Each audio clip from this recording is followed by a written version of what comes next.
Friends, దట్టమైన అడవుల్లో బంగారం ఉందంటే సాహసికులు ఎవరైనా వెళ్తారు. అలాంటి ఘటనే ఒకటి చరిత్రలో చోటు చేసుకుంది. శతాబ్దాలుగా ఎంతో మంది నిధి ఆశతో హోండూరస్ అడవుల్లో వైట్ సిటీ కోసం వెతికి తమ ప్రాణాలు కోల్పోయారు. కానీ అక్కడ నిధి కంటే భయంకరమైన మనిషి మాంసాన్ని తినేసే వింత వ్యాధి పొంచుందని మీకు తెలుసా? దీనినే మంకీ గాడ్ నగరం అని కూడా పిలుస్తారు.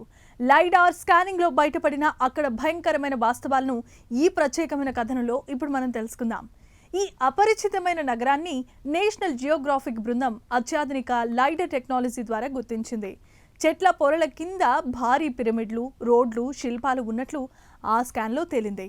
ఈ నగరం వేలేళ్ల క్రితం హఠాత్తుగా మాయమైపోయిందని ఆర్కియాలజీ నివేదికలే తెలియజేశాయి. అయితే షాకింగ్ విషయం ఏంటంటే, ఈ నగరాన్ని కనుగొన్న తర్వాత బృందంలోని చాలా మందికి అంతు చిక్కని ఒక చర్మ వ్యాధి సోకింది.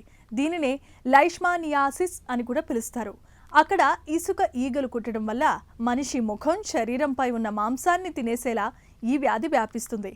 ఆ ప్రాంతంలో సూక్ష్మజీవుల వల్లే ఈ ముప్పు ఏర్పడిందని మెడికల్ విశ్లేషణలు ధృవీకరిస్తున్నాయి. స్థానికులు ఈ నగరాన్ని శాపగ్రస్తమైన నగరం అని కూడా పిలుస్తారు. కానీ శాస్త్రవేత్తలు దీనిని ఒక రకమైన పరాన్నజీవి వల్ల కలిగే ఇన్ఫెక్షన్గా గుర్తించారు. ఆ ప్రాంతంలో ఇసుక ఈగలు కుట్టడం వల్ల మనుషుల చర్మాన్ని కుళ్ళిపోయేలా చేసే వ్యాధి వ్యాపిస్తోందని వారు తెలిపారు. ఇది ప్రకృతి తనను తాను రక్షించుకోవటానికి సృష్టించుకున్న ఒక రక్షణ కవచం లాంటిదని శాస్త్రవేత్తలు భావిస్తున్నారు. ఇక లైడర్ స్కాన్లో బయటపడిన నిర్మాణాలను బట్టి ఆనాటి ప్రజలు అత్యున్నతమైన నీటిపారుదల వ్యవస్థను నిర్మించారని అర్థమవుతోంది. కొండల ఎత్తు పల్లాలను బట్టి వరదలు రాకుండా వారు నగర రూపాన్ని రూపొందించారు. ఇది మాయన్ నాగరికత కంటే ఒక భిన్నమైన అపరిచిత నాగరికతగా పరిశోధకులు భావిస్తున్నారు. నిజానికి ఈ నగరం ఇంతకాలం దాగి ఉండటానికి అసలైన కారణం అక్కడుండే దట్టమైన అడవులే. మనుషులు చేరుకోలేని ఆ ప్రాంతంలో ఇప్పటికీ అరుదైన జీవాజాలం మనుగడను కొనసాగిస్తోంది.